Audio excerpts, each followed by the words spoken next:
Buenas noches, bienvenido, bienvenida a este espacio de IntelliJuris. El día de hoy vamos a tratar dentro de la serie de Hablemos de Derecho Electoral el tema la consulta popular y su incidencia en el proceso electoral. Para tratar el tema contamos con dos invitados. El día de hoy nos acompaña Pamela San Martín, ex consejera del INE, y el doctor Alfonso Herrera, director de la Escuela Judicial del Poder Judicial de la Federación. Del Tribunal Electoral Poder Judicial de la Federación, perdón. Bueno, el día de hoy vamos a tratar el tema de la consulta popular y su incidencia en el proceso electoral, pero antes de abordar el tema, quisiera dar la semblanza de nuestros invitados de manera muy breve para dar espacio pues, al debate que vamos a tener el día de hoy. Voy a iniciar con la semblanza, presentarles a Pamela San Martín Ríos y Valles. Ella es abogada de la Escuela Libre de Derechos de la Ciudad de México. Su formación y trayectoria profesional se ha orientado a la protección de los derechos humanos, tanto en la experiencia laboral en la Comisión de Derechos Humanos del Distrito Federal como en su aplicación en materia electoral en el IFE y como consejera del INE de 2014 a 2020. Como consejera electoral, su trabajo se enmarcó en una visión de derechos, colocando a la ciudadanía en el centro de la discusión pública en torno a la organización y arbitraje de las elecciones, bajo una perspectiva de igualdad y no discriminación. De igual manera, promovió acciones tendientes a incrementar la certeza en procedimientos de logística electoral, así como a garantizar la transparencia y rendición de cuentas, impulsando el fortalecimiento de la fiscalización de los recursos de los partidos políticos y candidatos. En la Comisión de Derechos Humanos del Distrito Federal se desempeñó como visitadora adjunta y de investigación, responsable de la atención de víctimas de violaciones a derechos humanos y directora de área de la primera Visitaduría General Especial en Procuración de Justicia, donde estuvo a cargo de la coordinación de informes especiales relacionados con la atención de víctimas de tortura, trato de personas, feminicidios, entre otros. Ha impartido conferencias nacionales e internacionales en materia de derechos humanos, democracia, sistema electoral mexicano y corrupción. Y ha participado en misiones de observancia electoral en Bogotá, con motivo del plebiscito para la refrendación del acuerdo final para la terminación del conflicto y la construcción de una paz estable y duradera en 2016, y en el marco de las elecciones de alcaldes y gobernadores de este país en 2019. Bienvenida, Pamela, a este espacio de IntelliJuris. Gracias por aceptar la invitación. Muchas gracias, Rosy. Es un gusto estar acá con ustedes y contigo, Alfonso. Qué gusto que compartamos esta discusión. Gracias. También contamos con nuestro invitado, Alfonso Herrera García. Él es doctor en Derecho por la Universidad Complutense de Madrid, con la calificación sobresaliente cum laude por unanimidad. Especialista en Derecho Constitucional y Administrativo por la División de Estudios de Postgrados de la UNAM y en Derecho Constitucional y Ciencia Política por el Centro de Estudios Políticos y Constitucionales de Madrid. Licenciado en Derecho por la Universidad Autónoma de Guerrero. Ah, eres de Guerrero, no sabía. ¿Sí? Mira, qué bien. Es investigador nacional nivel 1 del Sistema Nacional de Investigadores del CONACYT. Ha realizado cursos de posgrado en el Instituto Internacional de Derechos Humanos en Estrasburgo, Francia, y de especialización judicial en el Instituto de Derecho Ambiental en Washington, Estados Unidos. Fue investigador visitante en el Instituto Max Planck para Derecho Público Comparado y Derecho Internacional. Es integrante en representación de México del Grupo de Justicia Constitucional, Derechos Fundamentales, del programa Estado de Derecho para Latinoamérica de la Fundación Konrad Adenauer, profesor de la Maestría en Derecho Procesal Constitucional de la Universidad Panamericana, Maestría en Derechos Humanos de la Universidad Iberoamericana y doctorado en Derecho en la Escuela Libre de Derecho. Ha colaborado por más de 10 años en el Poder Judicial de la Federación, en el cual, entre otros cargos, ha sido secretario de Estudio y Cuenta del Pleno y ambas salas de la Suprema Corte de Justicia de la Nación, secretario y técnico de la Presidencia del Consejo de la Justicia Federal, secretario de Estudio y Cuenta de la Sala Superior y en la Sala Especializada del Tribunal Electoral del Poder Judicial de la Federación, y también fue titular de la Unidad para Procedimientos Especiales Sancionadores de esta sala. Se desempeñó como profesor investigador 1 y actualmente es jefe de la unidad académica de la Escuela Judicial en el Tribunal Electoral del Poder Judicial de la Federación. Bienvenido, Alfonso. Es un gusto contar con tu presencia. Muchísimas gracias por la invitación. Es un gusto estar aquí con ustedes. Gracias. Bueno, pues el tema que hoy nos convoca pues es la consulta popular. Como todos ustedes saben, el presidente de la República presentó una solicitud de consulta en la cual formuló una pregunta. Esta pregunta era tendente a determinar si la ciudadanía o la población estaba o no de acuerdo en investigar y en su caso sancionar a expresidentes. La pregunta fue sometida a consideración de la Suprema Corte de Justicia para determinar su constitucionalidad. Se llevó a cabo el debate, más allá de lo que podamos señalar sobre este debate en el interior de la Corte.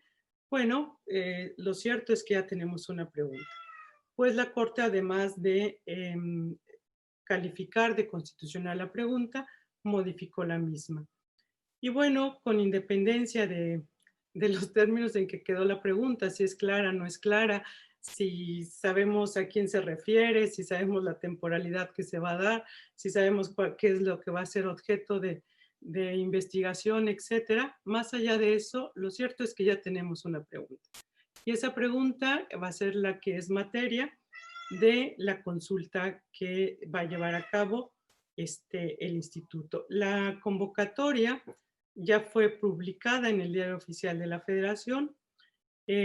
Igualmente se hizo una modificación a esta convocatoria, de tal forma que ya sabemos cuándo se va a difundir la pregunta y sabemos cuándo se va a llevar a cabo la consulta.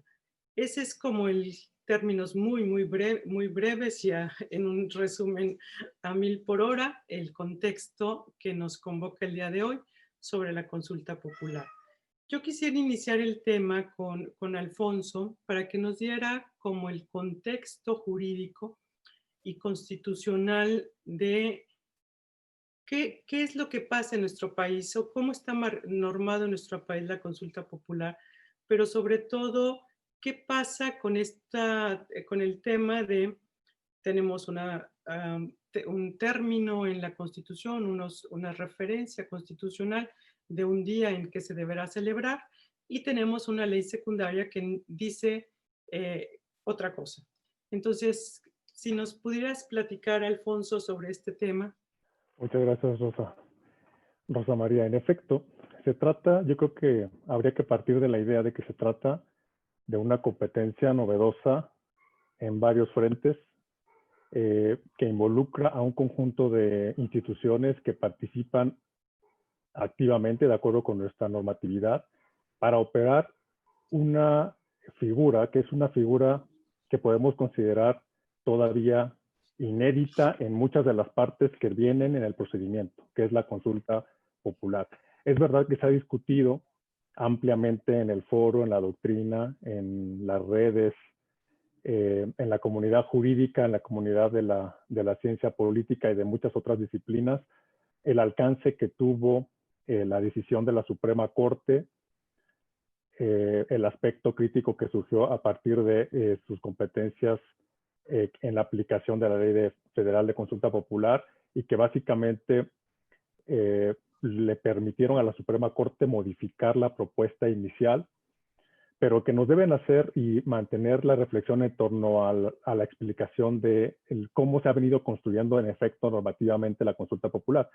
Y la consecuencia de tener ahora esta discrepancia en cuanto hace a lo que prevé la Constitución al respecto y lo que dice la ley federal es consecuencia de las distintas reformas que ha sufrido a nivel constitucional y a nivel legal la consulta popular.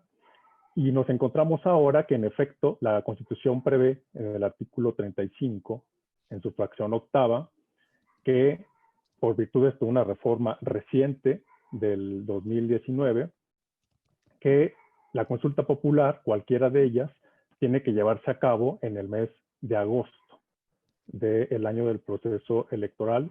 Y sin embargo, claro, al ser una reforma muy reciente, nos encontramos con que la ley federal, que es producto de la reforma del 2014, es decir, hace ya algunos años, bajo el sexenio del presidente Peña Nieto, se preveía que esta fuera celebrada al mismo tiempo en que se realiza la jornada electoral. Esto fue revisado en la reforma constitucional y ahora tenemos en efecto dos fechas discrepantes, la que nos señala la Constitución, que lo que busca teleológicamente es que no coincidan en efecto las voluntades ciudadanas respecto a lo que viene en la jornada electoral, que como sabemos es el proceso electoral.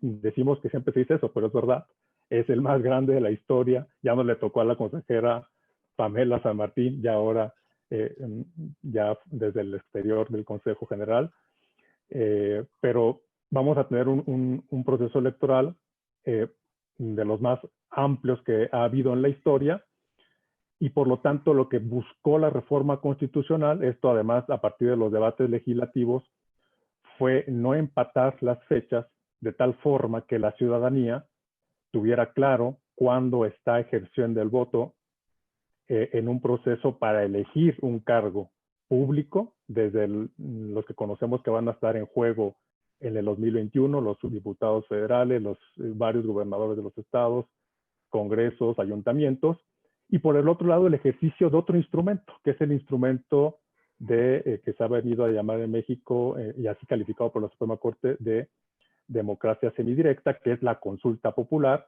vinculada en este caso directamente con la pregunta que formuló el presidente, modificada por la Corte, y que la Constitución me parece que lo que busca con esta regulación es precisamente separarlo, de que la voluntad popular pueda identificar claramente cuando está en ejercicio del voto público para elegir cargos, y por el otro que es un ejercicio de democracia representativa, y por el otro lado cuando tendrá que responder, claro, aquí además siendo 2 meses muy cercanos, junio por un lado y agosto por el otro para la consulta, ayude a que el ciudadano identifique, a que la ciudadanía identifique que el ejercicio del voto va a ser para buscar otra finalidad, que es responder sí o no a la pregunta formulada por la Suprema Corte, a la pregunta modificada por la Suprema Corte, y que entonces va a reflejar una voluntad distinta, no una voluntad de elección de un cargo, insisto,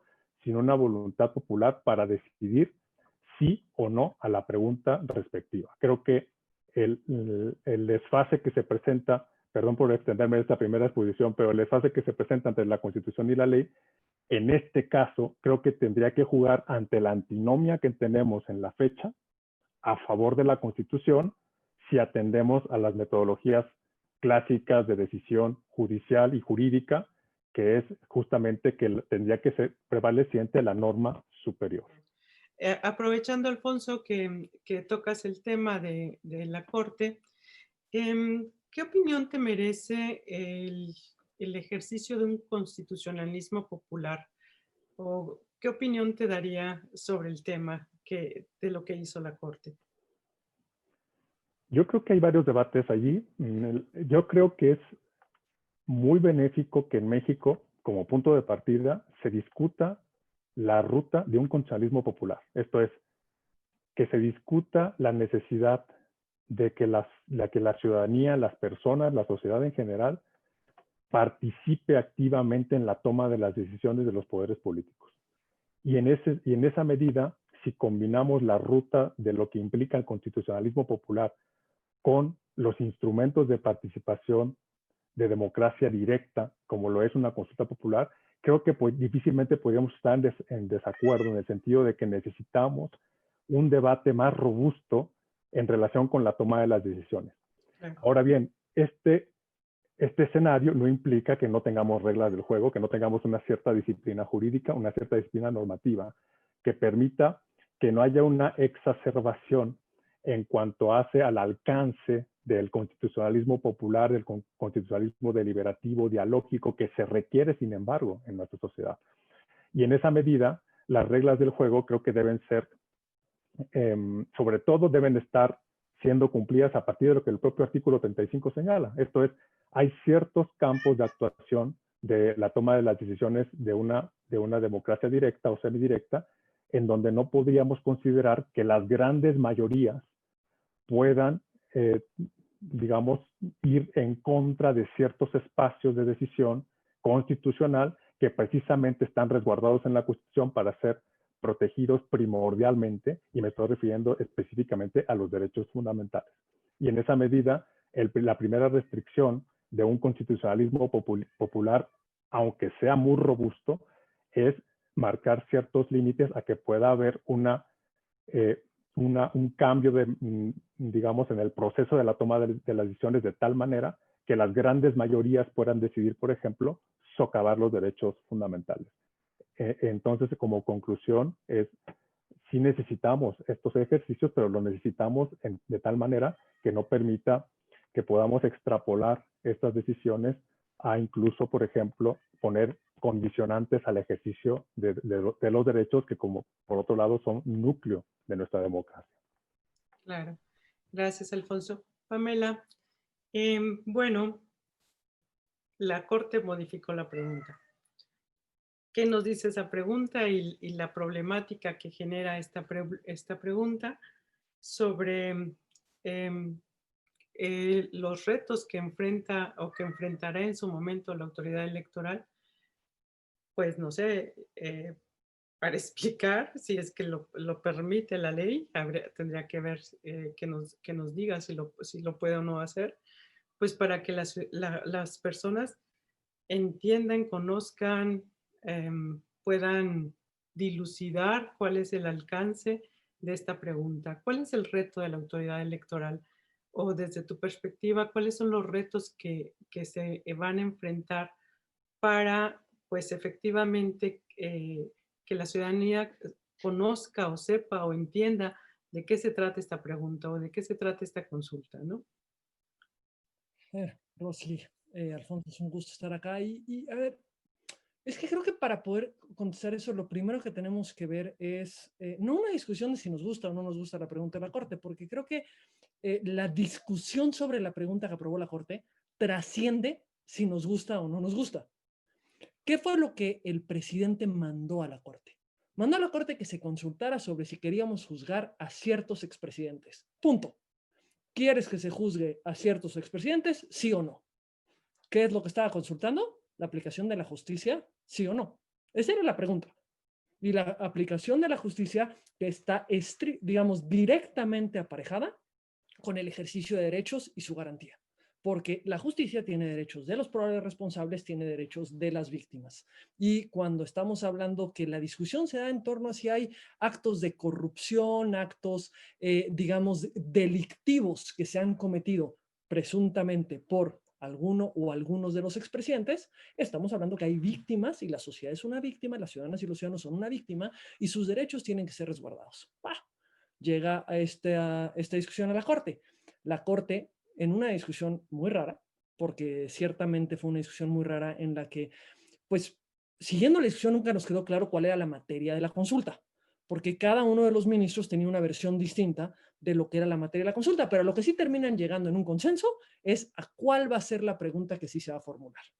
Y entonces aquí nos empiezan algunos problemas, porque obviemos incluso lo incomprensible que es la pregunta, porque creo que cualquiera que la lea no podría llegar a una conclusión más que es absolutamente incomprensible. Digamos, ¿qué me están preguntando?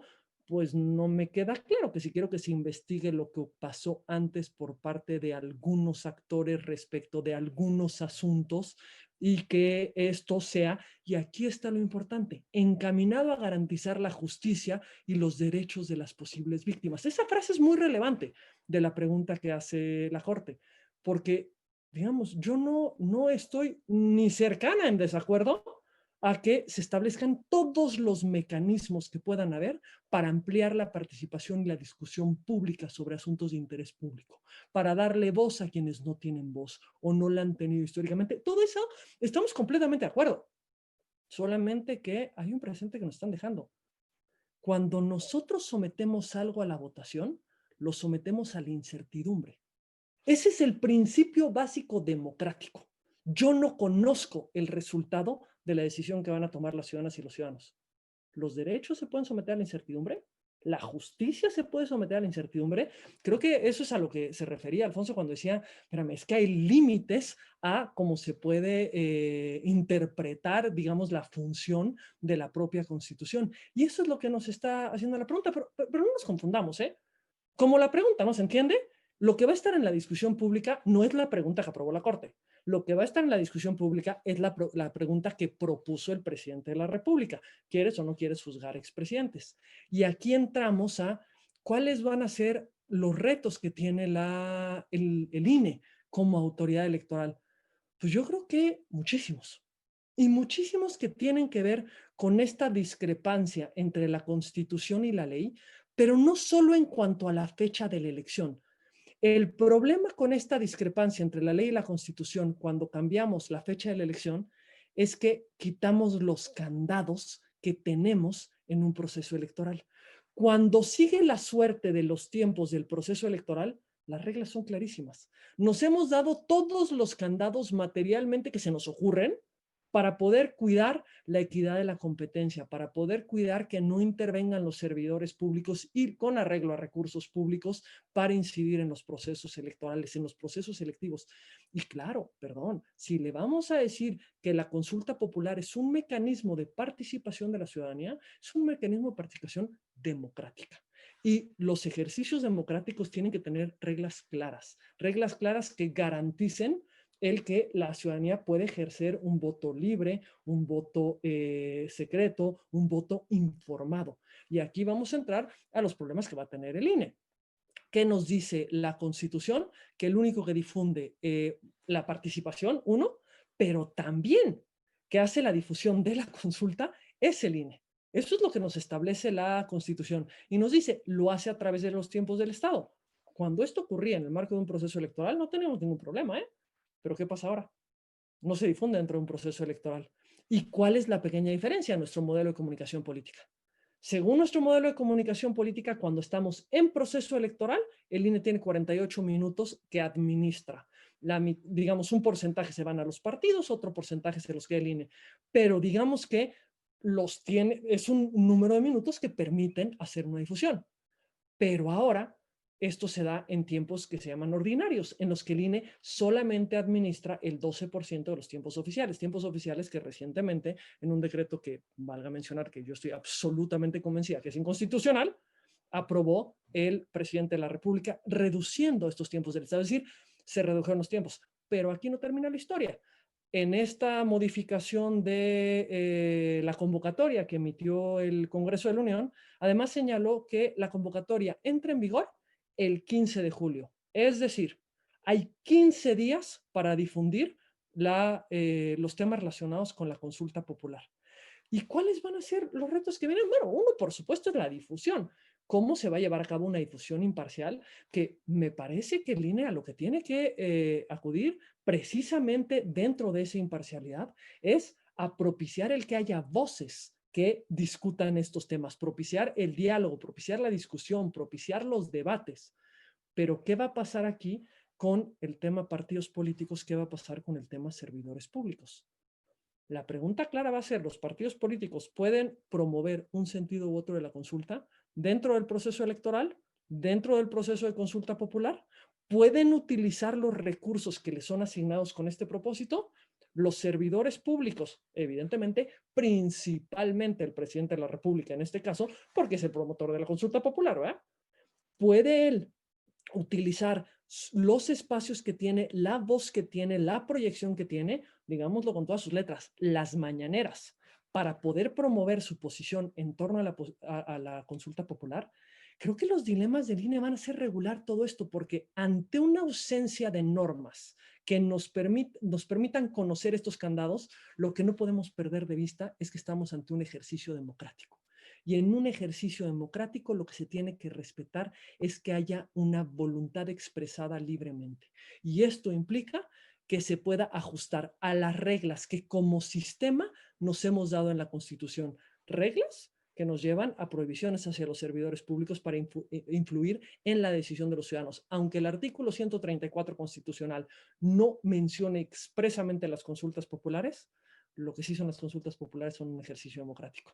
Y entonces tiene que haber medidas para evitar que los servidores públicos influyan en esa decisión. Y más el presidente de la República con la proyección que tiene. Segundo elemento va a ser la discusión sobre la participación o no de los partidos, porque la consulta popular es un mecanismo de democracia participativa no partidista. Entonces, aquí vamos a entrar en esta segunda discusión. La tercera va a ser cómo se va a acceder. ¿Se van a quedar con el 12% de los tiempos del Estado? ¿O le van a exigir a los concesionarios los 48 minutos como si estuviéramos en un proceso electoral, precisamente para garantizar derecho a la información? Son estos los dilemas y mi posición es que el INE lo que tiene que asumir es que es el ente que está encargado de la organización de un proceso democrático. Y en un proceso democrático lo que tiene que garantizar es que la ciudadanía pueda acudir con toda la información que requiere sin influencias indebidas en el proceso. Bueno, Alfonso, en este tema de los dilemas del INE, una de las cosas que se hizo con la modificación que hacen al inicio de vigencia de la convocatoria y que ahora iniciará vigencia el 15 de julio, prácticamente el 15 de julio al 31 de julio se podrá difundir para tener la consulta el 1 de agosto. El INE podrá, aunque lo dice que el INE puede implementar de manera previa todo este tipo de mecanismos, etcétera, pero no hay como un vacío jurídico ahí. ¿Por qué? Porque tenemos que la consulta y lo que el INE, pues van a estar 15 días, ¿no? En palabras llanas, 15 días va a ser la difusión, tal. Pero todo lo previo, lo que habla Pamela de la actividad de los servidores públicos, la participación que hagan, ¿la podrán normar de manera anticipada antes de que inicie la vigencia de la convocatoria? ¿Qué opinas tú? Bueno, Rosy, yo la verdad quisiera pronunciarme antes sobre un punto que tocó Pamela y que Órale. no estoy seguro, es decir, no estoy seguro si, porque recordemos, por eso inicié diciendo hace un rato que era una cosa inédita, ¿no? Pero aquí, en este procedimiento, tenemos la intervención del máximo tribunal del país como, digamos, evaluador, validador de la materia y finalmente de una pregunta que al final, como hemos dicho, modificó. Pero lo relevante aquí es que la Constitución quiere que el mecanismo de participación directa sea validada, por lo tanto, y la Corte tenga una intervención. Y de alguna manera, lo que este proceso lo que permite es que la Suprema Corte, claro, convalide la materia y convalide el interrogante que se va a poner a consideración de la ciudadanía, ¿no? Cosa que es un factor con la que no cuentan las elecciones para cargos de elección popular. Esto es, no hay una interferencia, lo voy a decir así, del máximo tribunal señalando, por supuesto, porque no tiene ningún rol ni ningún papel intermediario cuando las personas van a manifestarse a través del voto para elegir a sus representantes. La Corte no tiene ninguna participación ahí y acá sí tenemos una convalidación. Es decir, lo que quiero decir es que este factor constitucional nos permite visualizar que hay una especie como de indisposición de la pregunta, por supuesto, porque además esto está señalado en la ley, posterior por parte tanto del presidente como de los demás actores que rodean a la consulta popular, ya está convalidada de alguna manera y la pregunta como que se convierte en una cuestión que ya no pertenece a algún partido, ya no pertenece a quien la postula, es decir, ya no es algo de lo cual podemos decir que se apropie o que siga apropiándose en sentido técnico quien formula la pregunta, ¿no? Sino que la Corte vacuna esa materia y entonces ya tenemos una materia en forma de interrogante que está ya a la disposición de los ciudadanos y que no necesariamente se debe identificar técnicamente con un partido político, con un poder público, al menos no, digamos, de manera inmediata y directa y automática, ¿no? Con eso quiero decir que las reglas que rigen la difusión, la divulgación, la información que tiene que tener en cuenta la ciudadanía para hacerse de la opinión y poder emitir un sí o un no a la pregunta, tiene que ser miradas, me parece a mí, desde esa perspectiva, ¿no? Desde una perspectiva de que no es ya el presidente solito el que está formulando la pregunta, y es más, no es, a tal grado no lo es, que la pregunta que formuló el presidente es otra, ¿no? Por supuesto que la que realmente se va a poner a la consideración de los ciudadanos. Otra cosa es que en efecto, ahí no puedo estar en desacuerdo con lo que dice Pamela, que todos vamos a tener en mente, vamos a leer la pregunta en términos de la pregunta original, ¿no? Eso me parece que es verdad, porque el aparato, por supuesto, propagandístico con el que cuenta la presidencia es formidable en ese sentido, y digamos, un imaginario social que claramente sabe a qué se está refiriendo la pregunta, solo que formalmente, es una de las cosas que pasan en México, ¿no? Formalmente no está formulada así, formalmente se ha cuidado que no sea violatoria, aunque aún así tiene por supuesto, algunos vicios que pueden ser señalados, como la última parte de la pregunta que actualmente está a la consideración de la ciudadanía. Pero lo que quiero decir es que hay algún factor en la intervención de la Corte que ha entonces convalidado el cuestionamiento, y en esa medida ya no está exclusivamente a la disposición de los partidos la información que se refiere a la toma de la decisión, ¿no?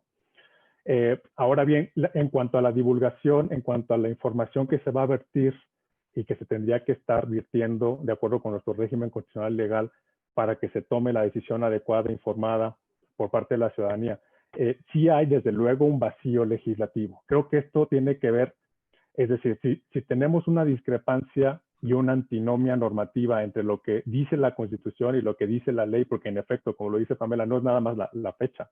La reforma constitucional nos dice otras cosas, hay otras restricciones, por ejemplo, que no están desarrolladas en la ley, precisamente por esta discrepancia cronológica. Pero existe sin lugar a dudas un vacío normativo. Ahí me parece que el Instituto Nacional Electoral tendrá que echar a andar necesariamente de manera dinámica su función reglamentaria para poder determinar. De manera previa me parece que no habría constitucionalmente algún impedimento. Esto es una opinión claramente personal, no tendría yo bases para fundarlo en otras opiniones externas, pero creo que tendría que tener las capacidades para regularlo previamente en función de la convocatoria y poder poner ciertas pautas mínimas de ejercicio de la difusión a partir de lo que establece el propio artículo 35, fracción octava, que además hay que decir algo que no me gustaría dejarlo pasar, que es que establece un régimen mínimo especial para la consulta. Esto es, no aplican las reglas exactamente del 41, sino que tiene el propio artículo 35 en 4 párrafos, el propio régimen constitucional aplicable a la difusión de la información para que la ciudadanía lo tome en cuenta. Esto nos dice que el constituyente, el poder reformador, lo que quiso es darle una especificación a la información, aunque claro que las reglas son análogas a las que aplican en el artículo 41, ¿no? Y son análogos, y también claro que tendrían que tener una interpretación sistemática con el 134. Solo que insistiría, para cerrar esta idea, insistiría en que hay que tomar en consideración que la consulta está teniendo una forma y un procedimiento que se separa exactamente de lo que aplica o de las normas que exactamente aplican a las elecciones de cargos de elección popular. Claro, bueno, el INE va a echar a andar su facultad reglamentaria.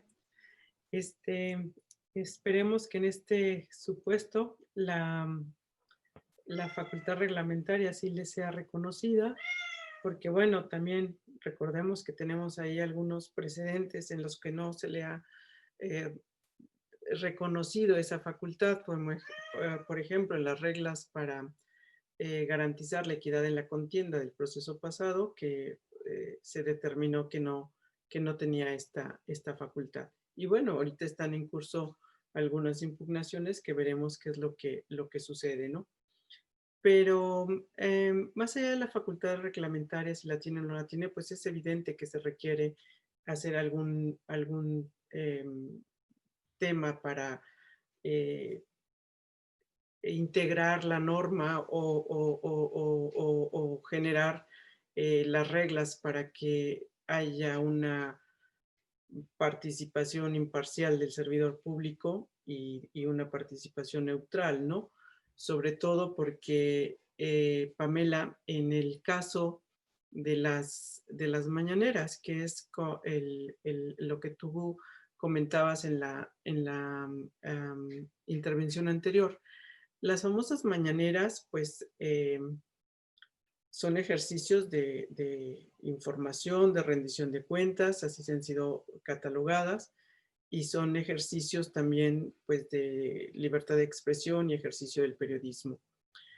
En consecuencia, pues, en estricto, no sé qué opines, pero si bajo ese concepto, pues no tendrían por qué estar, dejarse de emitir, porque no serían propaganda gubernamental. O sea, ¿cuál sería tu opinión en ese sentido? Bueno, voy a empezar haciendo con el final de también una cosa que dijo Alfonso. Claro, formalmente la Corte ya dijo, la pregunta es válida. Según la Corte, la pregunta es constitucional. Algo que creo que hasta el día de hoy no nos han quitado en México y espero que no nos quiten en ningún momento es el derecho a disentir. La Corte tiene la verdad legal. La verdad legal no significa que sea la verdad real. No significa que sea una verdad ajustada a la Constitución.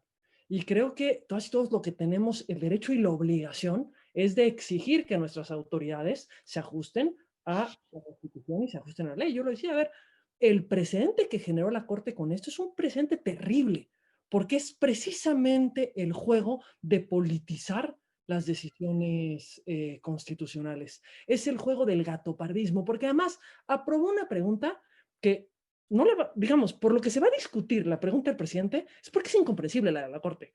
Capaz en algún momento podría haberse discutido de la Corte si fuera una pregunta sencilla. Pero bueno, si la leemos, yo ahora sí que les pago porque me digan qué es lo que significa la pregunta de la Corte. De la misma forma que no coincido con la Corte, con más frecuencia incluso no coincido con el tribunal. Y no coincido con el Tribunal Electoral en el sentido de estas interpretaciones que un día son, hoy me gusta la pared blanca, mañana me gusta negra. Hoy pienso que esto sí se vale, mañana pienso que no se vale, porque el problema es que los criterios del tribunal no son estables. Y en este punto, lo que pase con el desarrollo de la facultad del INE para la organización de selección, el papel que el tribunal va a jugar es impresionantemente importante, porque efectivamente, pues tú me dirías, se tiene que ejercer la facultad reglamentaria del INE. Bueno, yo no tengo la menor duda. De hecho, la propia convocatoria dice que lo no dispuesto en la convocatoria lo tendrá que regular el INE, etcétera. Vamos a ver cuántas veces nos impugna cualquier decisión que tome el INE, ya sea por acción o por omisión. Porque puso reglas o porque no las puso. Digamos, y va a llegar al tribunal. Y pues uno pensaría, bueno, si desde la propia convocatoria dice que el INE tiene que reglamentar lo que no está previsto, pues ¿cómo el tribunal va a decir que no hay facultad reglamentaria? Me remito a los antecedentes. Tú bien lo decías, las reglas de equidad del proceso electoral pasado. Habíamos pasado el proceso del 9, el proceso del 12, el proceso del 15, todos los procesos legales, todos los procesos locales, emitiendo esas mismas reglas. En todas las ocasiones el tribunal las había confirmado. De pronto, por una razón que hasta el momento sigo sin comprender, en el 2018 decidió democráticamente que no, ahora el INE no tiene facultad reglamentaria para hacer lo que había hecho cada proceso electoral inmediatamente anterior. Esperemos que no tengamos una circunstancia, porque si queremos llevar a buen puerto esta consulta popular, este ejercicio, con independencia de todos los problemas que le podamos encontrar a la pregunta, finalmente es un ejercicio de participación, es un ejercicio de democracia directa que se va a llevar a cabo. Entonces lo que tenemos que generar son las garantías. Las reglas son idénticas a las de un proceso electoral que las de la consulta popular, no. ¿No aplican las reglas del 41 a la consulta popular? No, pero por una razón muy simple. Porque en la consulta popular no participan los partidos políticos. La consulta popular no es un ejercicio de participación con los partidos. El 41 lo que regula es los ejercicios democráticos con participación de los partidos políticos. Entonces, digamos, hace mucho sentido que tengamos una regla distinta. Donde no tenemos reglas distintas es en el 134. Porque el 134, que establece las prohibiciones para los servidores públicos, dice claramente que esas prohibiciones aplican en todo momento. No dice que aplican solamente en el marco de procesos electorales, no dice que aplican solamente para elecciones. Son reglas que tienen principios de imparcialidad, principios de prohibición de utilizar los recursos públicos para un fin distinto al que fueron previstos. Esas son reglas que tienen estables los servidores públicos. Y sobre el tema de las mañaneras, yo no discuto si las mañaneras como ejercicio son válidas, pues es una conferencia de prensa, la conferencia la puede estar dando el presidente. La difusión ininterrumpida de las mañaneras, pues el tribunal puede decir que no, pero otra vez está cambiando de opinión. Ya había dicho que si era propaganda gubernamental con Felipe Calderón, ya había dicho que si era propaganda gubernamental la primera vez que se reglamentó en las primeras elecciones locales, y ahora decide que no, al resolver este asunto. Bueno, me parece que lo que tanto el INE como el tribunal tienen que garantizar es la emisión del voto libre. Y esto implica poner reglas. Y son las reglas, no las que se invente el INE, sino las reglas que están previstas en la Constitución y que se tienen que aplicar a cada caso concreto. Creo que si lo que queremos es ampliar, y si el argumento de la Corte fue que la razón para aprobar una consulta tan cuestionable era porque era importante ampliar los mecanismos de participación y permitir que la ciudadanía participara en una discusión pública.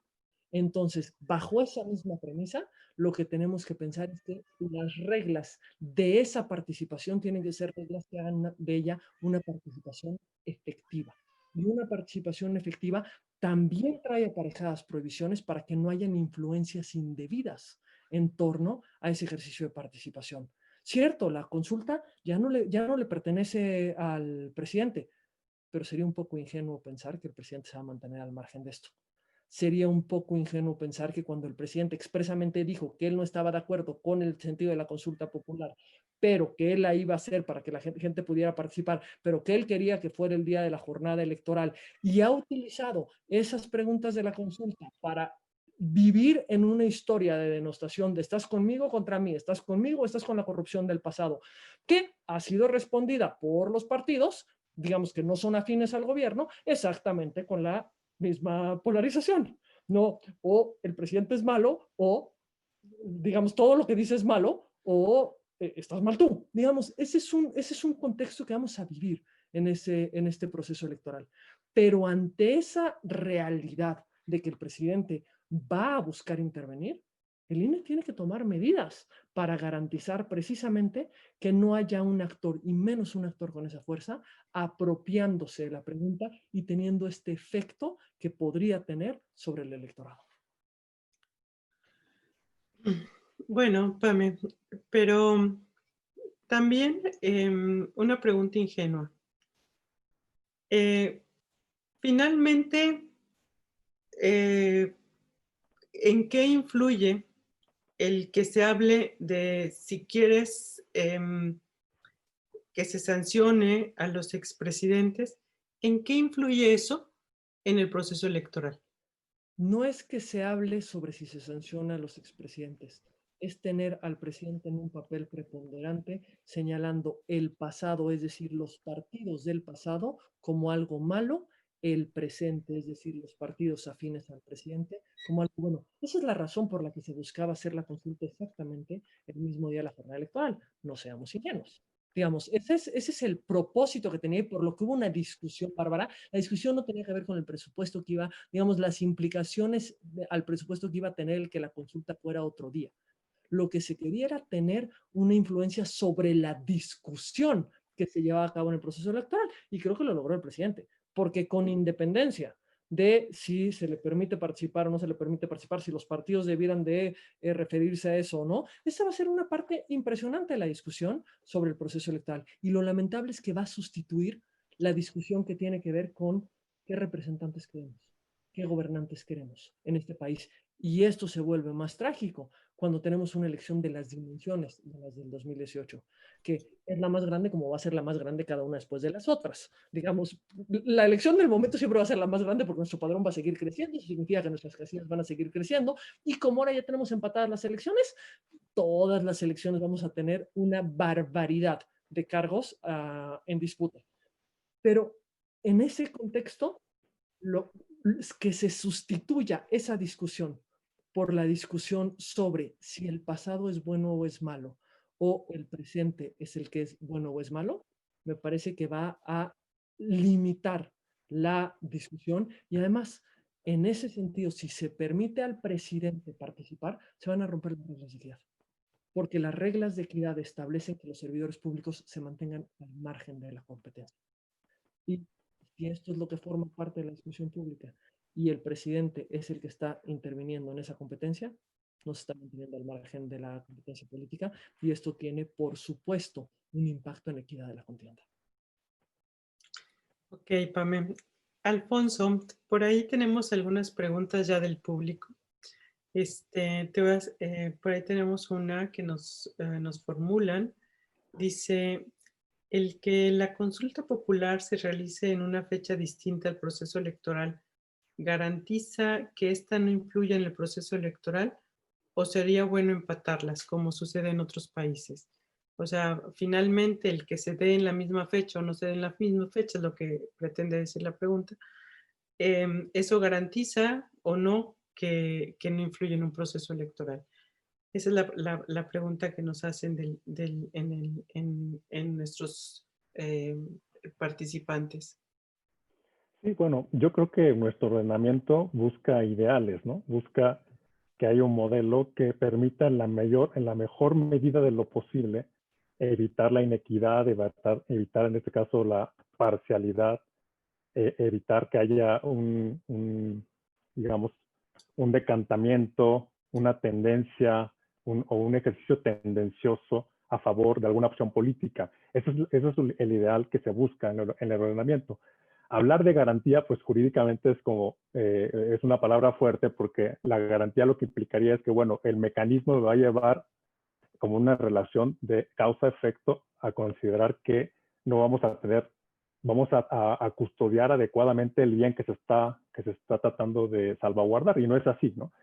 Lo ideal es que, como lo dice la propia Constitución actualmente, de hecho formó parte, como decía, de las discusiones legislativas, es que no se lleve a cabo el mismo día para buscar el ideal de que no exista una interferencia entre lo que implica votar por un sí o un no a esta pregunta y lo que decía ahora Pamela muy correctamente, claro, que pudiese haber una identificación del sí y el no con una implícita opción política ya en el proceso de elección del cargo de elección popular, ¿no?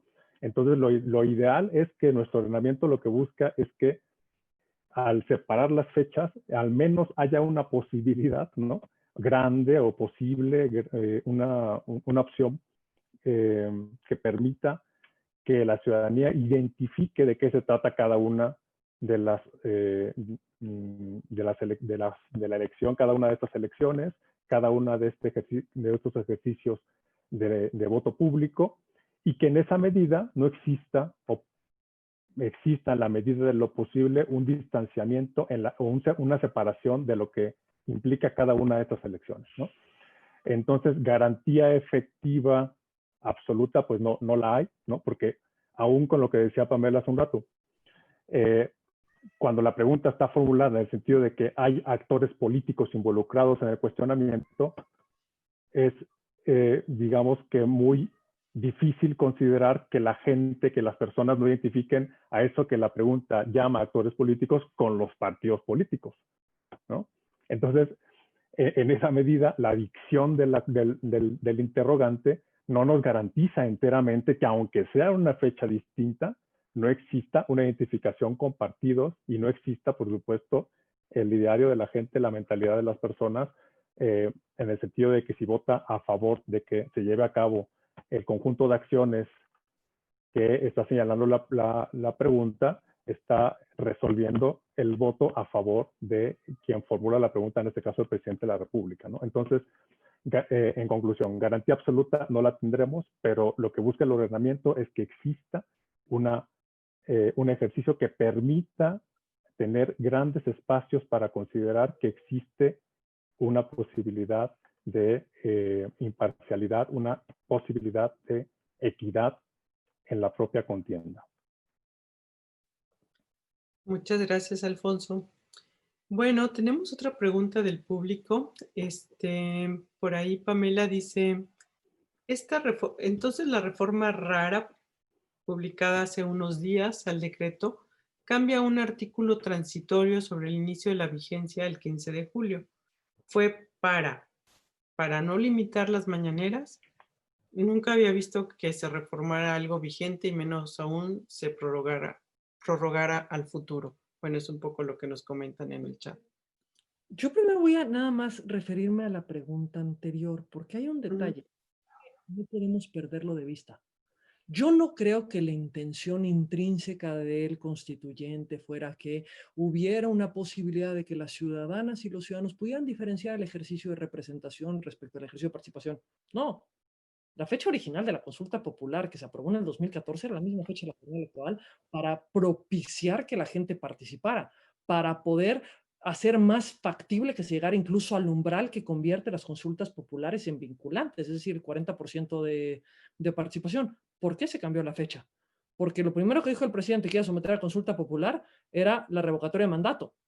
Es decir, iba a someter a consulta popular si querían que el presidente siguiera siendo presidente. Después dijo, ok, entonces ahora voy a someter si los expresidentes se deben de juzgar. Es decir, discutir sobre los actores políticos en el marco de las elecciones.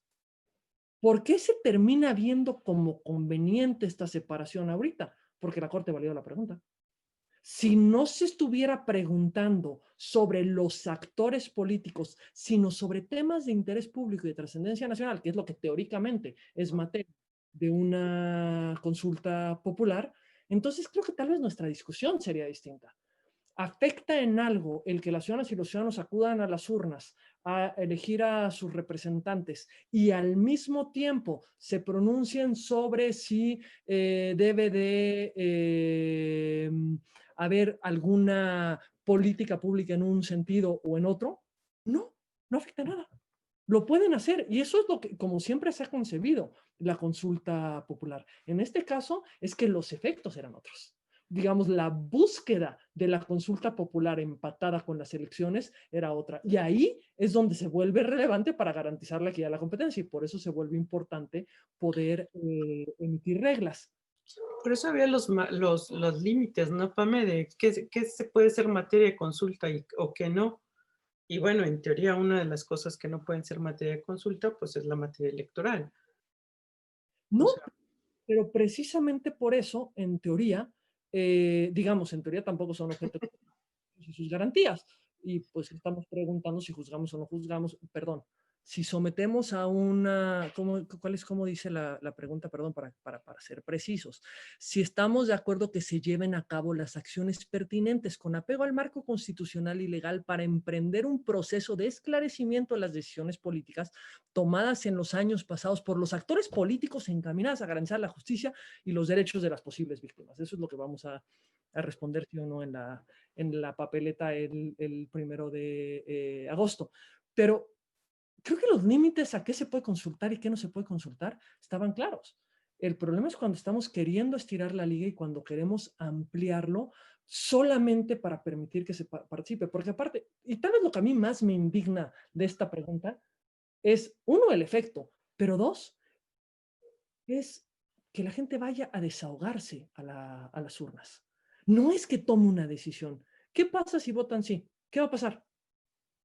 Digo, si votan no, ¿se va a dejar de investigar algo que se tiene que investigar? Pues en teoría la justicia, digamos, la investigación de delitos se tiene que hacer siempre que se conozca un hecho que es presuntamente delictivo.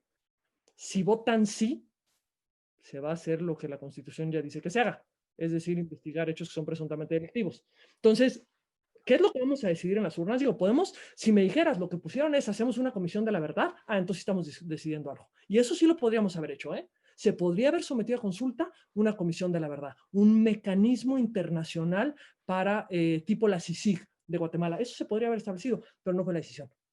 La decisión fue meter la discusión entre el presente y el pasado, que esa es la discusión que tiene el presidente de la República, a consulta el día ya no de la elección, sino un mes después. Pero voy a contestar la pregunta para no, digan, perdón. Porque nos están escuchando, espera tu respuesta. Por supuesto.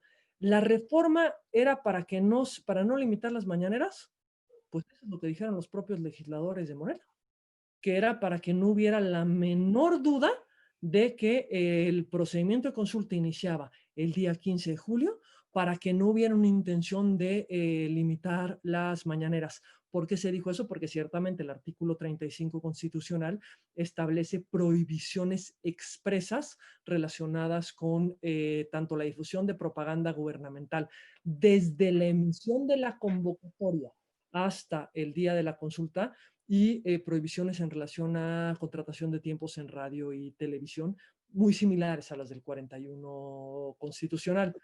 Entonces, de esta forma, si la convocatoria se emitía desde la fecha que se emitió, digamos, la restricción operaba desde ese momento. Y entonces la discusión en el INE sobre si se tienen que frenar la difusión íntegra e interrumpida de las mañaneras no se llevaría hasta el inicio de campañas, sino desde este momento. Digamos, esa era la consecuencia de las fechas. ¿Cuál es el pequeño problema? En verdad, se va a difundir esta discusión pública en 15 días. Bueno, pues se quita todo el sentido que la Corte puso sobre la mesa cuando señaló que la razón por la que aprobaba esta consulta era para darle voz a quienes no tenían voz, para darle participación, para que se pudiera llevar un espacio de debate público en 15 días. Me parece, digamos, poco razonable. Entonces, creo que esto es, digamos, la razón que tiene una modificación, pero eso no significa que esa decisión limite la posibilidad que tiene el INE de adoptar otro tipo de medidas. Claro. Alfonso, estamos ya en la recta final para terminar el conversatorio. A mí me gustaría que nos dieras un cierre en cuanto a tu perspectiva sobre, bueno, esta consulta, este ejercicio, los mexicanos nos vamos a estrenar el 1 de agosto con un ejercicio de participación democrática para responder la pregunta. ¿Cuáles son los pros y cuáles son los contras de esta inauguración que vamos a tener como mexicanos?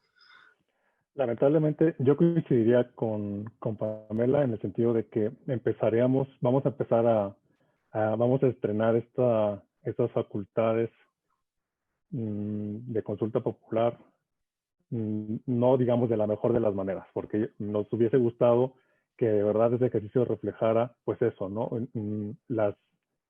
Lo que quiere la figura es que, como mencionamos al principio, pues hay una participación activa, directa de la ciudadanía en cuestiones que en verdad pudiesen tener una trascendencia nacional, pero en un marco institucional que permitiera un ejercicio, digamos, genuino de participación, ¿no? Y en ese sentido, sí nos encontramos pues con un conjunto de vicisitudes que nos han, al que hemos llegado, en el que, en efecto, la pregunta, lastimosamente, no es una pregunta clara, no es una pregunta sencilla, no es una pregunta simple, como lo sugieren los ejercicios genuinos de participación ciudadana en estos instrumentos y hubiese sido mejor pues empezar y estrenarnos en estos ejercicios tan benévolos para la democracia con otro tipo, digamos, de interrogantes que nos permitiera eso, ¿no? Que nos permitiera un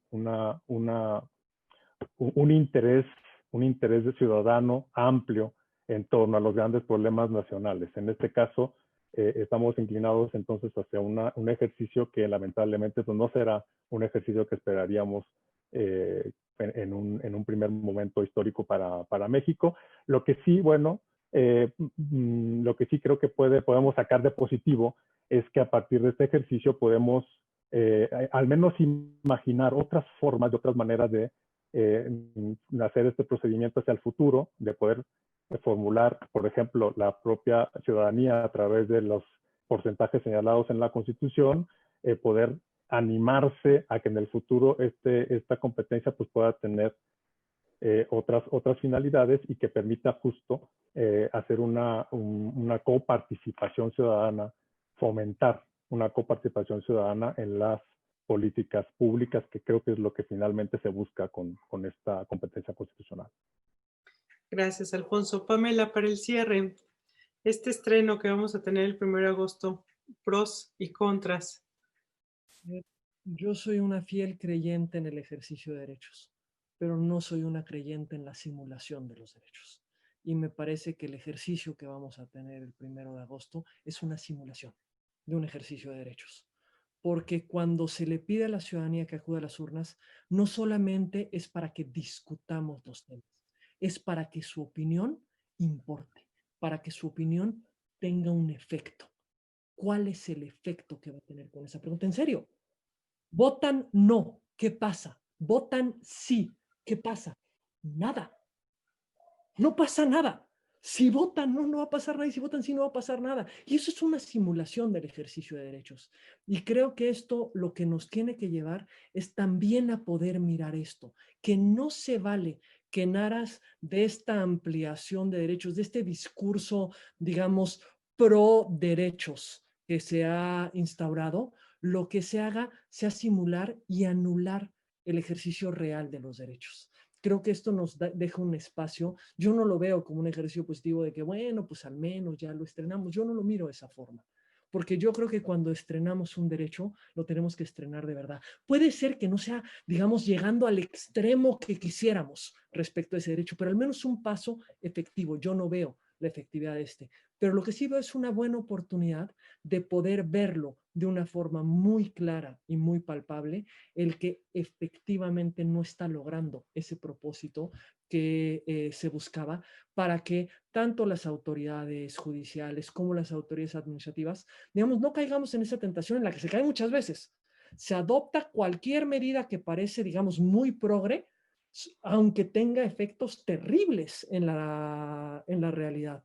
Y eso, en la medida que lo podamos identificar, nos permite también generar un contexto de exigencia para prevenirlo y para que nuestro ejercicio de derechos sea un ejercicio efectivo. Pues muchísimas gracias a los dos por sus reflexiones, por su participación en este espacio. Y la invitación queda abierta porque, bueno, es el primer acercamiento que estamos teniendo sobre la incidencia que puede tener este ejercicio en el proceso electoral. Vamos viendo cómo se va desarrollando. Y bueno, si ustedes no me lo permiten, los estaré convocando a lo mejor para una segunda parte, ya más centrado o más cercana a la jornada electoral, pues para ver las consecuencias de lo que se vaya a estar implementando. Pues les agradezco, muchas gracias, buenas noches por acompañarnos en este espacio. Nos vemos la siguiente semana.